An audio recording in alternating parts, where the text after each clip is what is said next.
চতুর কাক। চিন্টু বড় চতুর কাক ছিল। একদিন খাবার সন্ধানে সে বাড়ির থেকে বেরোয়। সেদিন ছিল বেজায় গরম।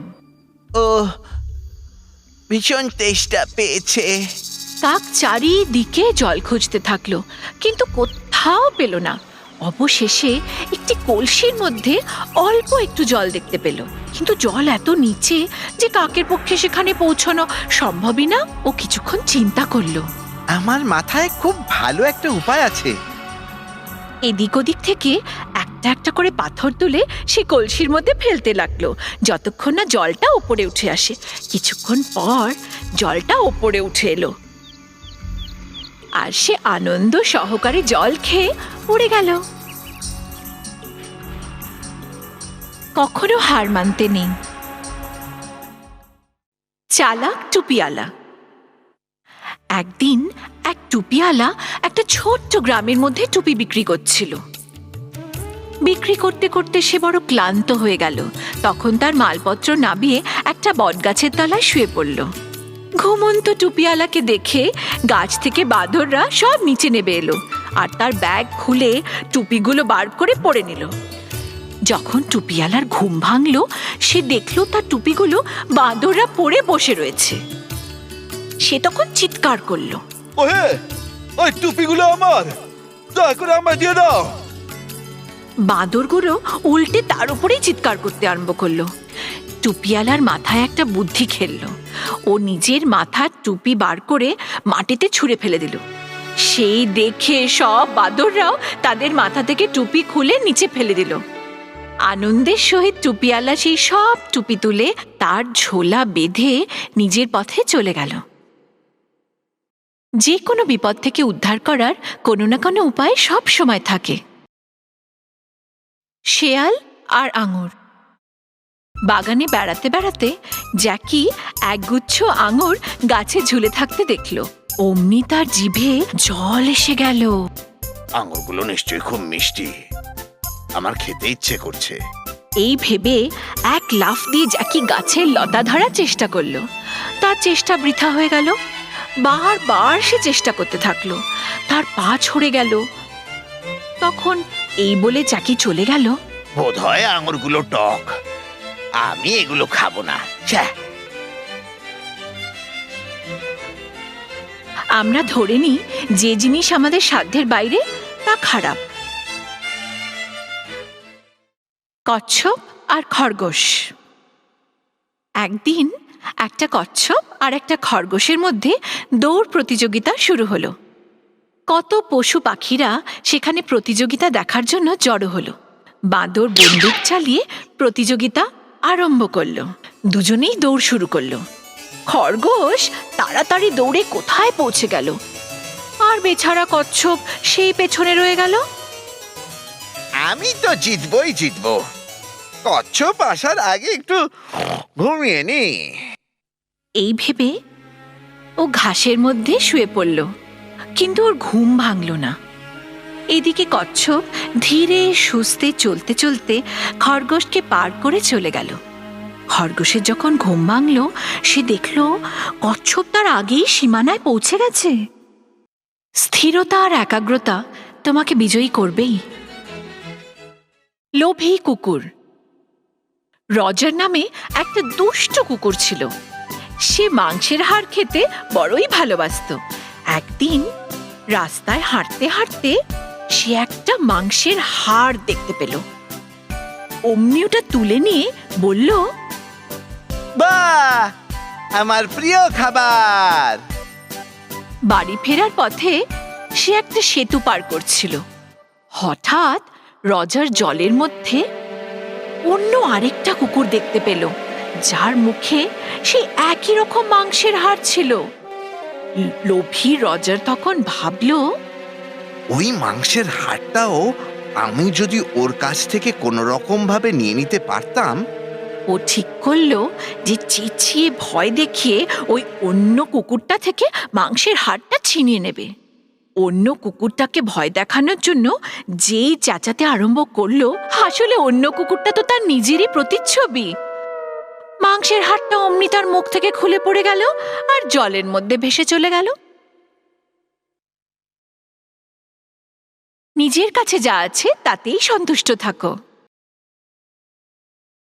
ইঁদুর আর সিংহ। ছোট্ট ইঁদুর মিকি লম্পঝম্প করে এদিক ওদিক খেলে বেড়াচ্ছিল। নিজের ভার না সামলাতে পেরে ও গিয়ে ঘুমন্ত সিংহের ওপর পড়ল। সিংহ মামা রেগে গিয়ে ওকে মুঠোর মধ্যে ধরে নিল আর খেয়ে ফেলার ধমকিও দিল। মিকি বলল, ও খুড়ো, এবারকার মতো আমায় ক্ষমা করো। আমি আর কখনো বিরক্ত করব না। তোমার প্রয়োজনে আমি কাজে আসব। ওই ছোট্ট প্রাণীটার প্রতি মায়াবশত সিংহ মামা ইঁদুরকে ছেড়ে দিল। তারপর হাসতে হাসতে ভাবল, এই ছোট্ট ইঁদুর আমার কি কাজে আসবে? কিছুদিন পরে ছোট্ট ইঁদুরটি দেখল যে সিংহ মামা শিকারীর জালে ধরা পড়েছে। ইঁদুর তক্ষুনি তার ধারালো দাঁত দিয়ে সেই জাল কেটে সিংহ মামার প্রাণ বাঁচালো। একে অপরের সাহায্য করার সময় কেউ ছোট বড় হয় না। বাঁদরের বিচার। একদিন দুটো বেড়াল একটা রুটির টুকরো দেখতে পায়। একজন লাফ দিয়ে ওটা তুলে নেয় আর অন্যজন ওটা কেড়ে নেবার চেষ্টা করে। তখন প্রথম বেড়াল বলে ওঠে, এই রুটির টুকরোটা আমার, আমি প্রথমে তুলেছি। অন্য বেড়াল তখন বলে, আমি এটা প্রথমে দেখেছি, তাই এটা আমার। ওরা যখন নিজেদের মধ্যে ঝগড়ায় ব্যস্ত, ঠিক সেই সময় এক বাঁদর ওখান দিয়ে যাচ্ছিল। বেড়ালরা ওকে অনুরোধ করলো, তুমি বিচার করে আমাদের ঝগড়া মিটিয়ে দাও। বাঁদর রাজি হয়ে গেল। রুটির টুকরোটা দাও। এই বলে সে রুটির দুটো সমান টুকরো করলো। তারপর মাথা নেড়ে বলল, টুকরো দুটো সমান নয়, একটা বড় অন্যটা ছোট। এই বলে বড় রুটির টুকরো থেকে সে একটুখানি খেয়ে ফেললো। তাও কিন্তু সমান ভাগ হলো না। এবার সে অন্য ভাগ থেকে একটুখানি খেলো। এইভাবে খেতে খেতে দুটো ছোট্ট টুকরো বেঁচে রইল। তখন সে বলল, এই ছোট্ট টুকরো কিভাবে তোমাদের মধ্যে ভাগ করি? আর অবশিষ্ট রুটিটা খেয়ে নিল। বেচারা বেড়ালরা তখন বুঝতে পারল যে যখন দুজন লড়াই করে তখন তৃতীয় জনই লাভবান হয়। দুজনে ঝগড়া, তৃতীয় জনের লাভ। কাক ও শেয়াল। এক ক্ষুধার্ত খ্যাঁক শেয়াল খাবারের সন্ধানে এখানে ওখানে ঘুরে বেড়াচ্ছিল। একটা কাক রুটির টুকরো মুখে করে গাছের ডালে বসেছিল। শেয়াল বাবাজি ওই রুটির টুকরোটা যেভাবে হোক খেতে চাইছিল। মাথায় একটা বুদ্ধি খেললো। সে তখন কাককে দেখে বলল, ওহে কাক, তুমি দেখতে খুব সুন্দর। আমাকে কি একটা গান শোনাবে? আমি জানি তোমার গলা খুব মিষ্টি। কাক বেজায় খুশি আর তক্ষুনি গান গাইতে শুরু করলো। যেই মুখটা খুললো অমনি রুটির টুকরোটা পড়ে গেল। শেয়াল ওই রুটিটা খেয়ে অমনি ওখান থেকে পগার পার। দম্ভই পতনের কারণ। চতুর গাধা। একদিন এক ক্ষুধার্ত সিংহ নদীতে জল খেতে গেছিল। সে দেখল যে নদীর অন্য পারে একটা গাধাও জল খাচ্ছে। গাধাকে দেখে তখন তাকে খাবার জন্য এক ফন্দি আঁটল। সিংহ মামা বলল, গাধা মহাশয়, নদীর ওই ধারে কি কোনো ঘোড়া আছে? আমি ওদের গান শুনতে চাই। গাধা কিন্তু সিংহের আসল ফন্দিটা ধরতেই পারল না। সে তখন বলল, মহাশয়, যদি বলেন তাহলে আমি গান শোনাতে পারি। চোখ বন্ধ করে গাধা ডাকতে আরম্ভ করলো। সিংহ তখন পেছন থেকে এসে ওকে ধরে ফেলল। কিন্তু গাধা বেশ বুদ্ধিমান ছিল। সে তখন বলল, আমি আপনার খাদ্য হতে রাজি, কিন্তু আমি শুনেছি শক্তিমান সিংহ খাওয়ার আগে ভগবানের কাছে প্রার্থনা করে। সিংহ নিজেকে সবচেয়ে শক্তিমান বলে মনে করত।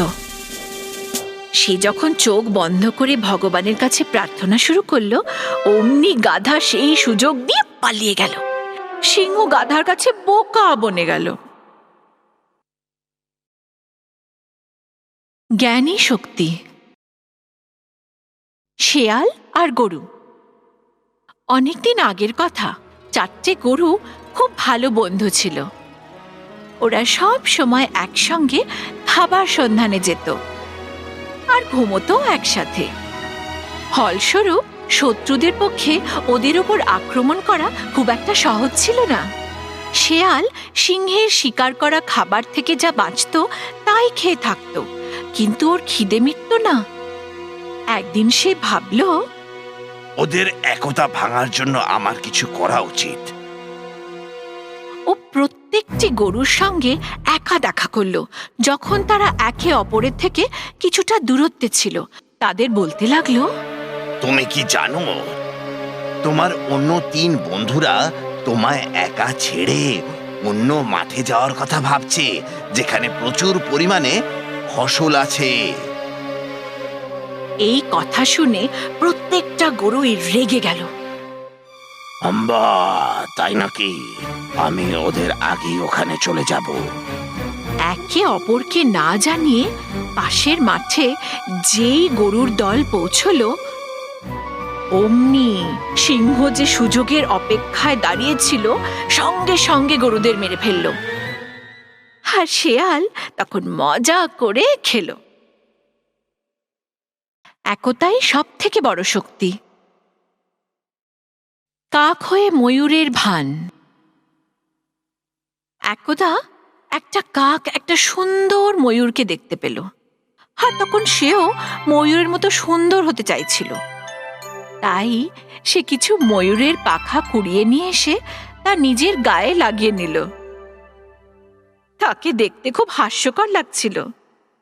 তাই অহংকারী ময়ূররা ওকে দেখে বলল, পোকা কাকটা কি করছে? ও কি সত্যি নিজেকে আমাদের মতো ভাবছে? এই বলে সে চলে গেল। অন্য কাকেরা যারা ওর বন্ধু ছিল তারা ওকে তাচ্ছিল্য করতে লাগলো।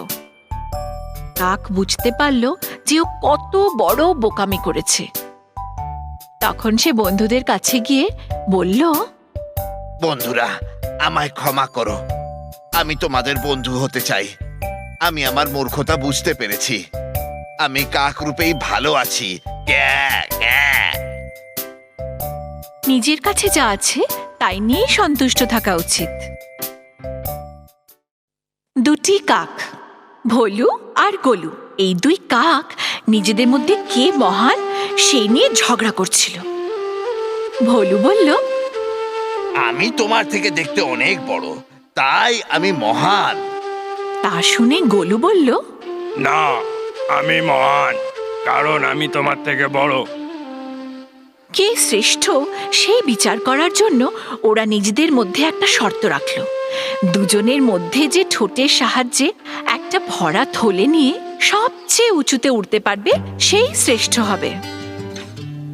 গোলু ভারী দুষ্ট প্রকৃতির ছিল।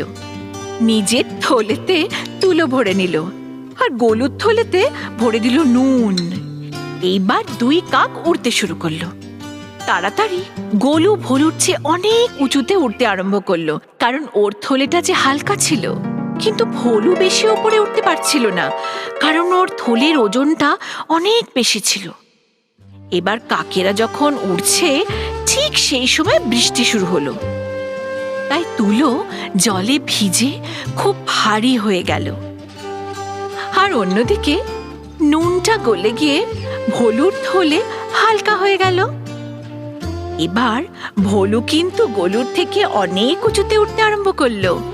এইভাবে ভোলু শর্ত জিতে গেল। অতি চালাকের গলায় দড়ি। 2 বোকা ছাগল। গোপু আর রামু 2টো ছোট্ট ছাগল ছিল। তারা দুজনেই একদিন সেতু পার করবার চেষ্টা করছিল। তারা সেতুর মাঝখানে একে অপরের সামনাসামনি এসে গেল। সেতুটা ছিল ভারী সরু, তাই একে অপরকে তারা অতিক্রম করতে পারছিল না। তারা দুজনেই কে প্রথমে যাবে সেই নিয়ে ঝগড়া করতে আরম্ভ করলো। বোকা ছাগলগুলো তারা ঝগড়া করতে করতে ঝুপ করে নদীতে পড়ে গেল আর ডুবে গেল। মূর্খতার জন্য শাস্তি পেতেই হয়।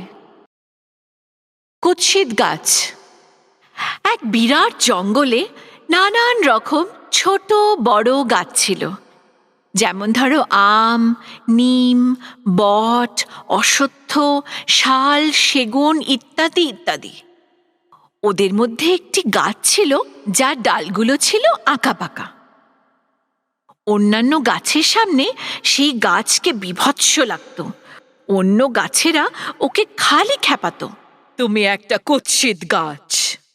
বেচারা গাছটা ভাবতো, ভগবান কেন আমায় বিভৎস বানিয়েছেন? অন্যান্য গাছেদের মতো আমি কেন সুন্দর নই? একদিনের কাঠুরে কাঠ কাটতে এসে সে বীভৎস গাছটাকে দেখল।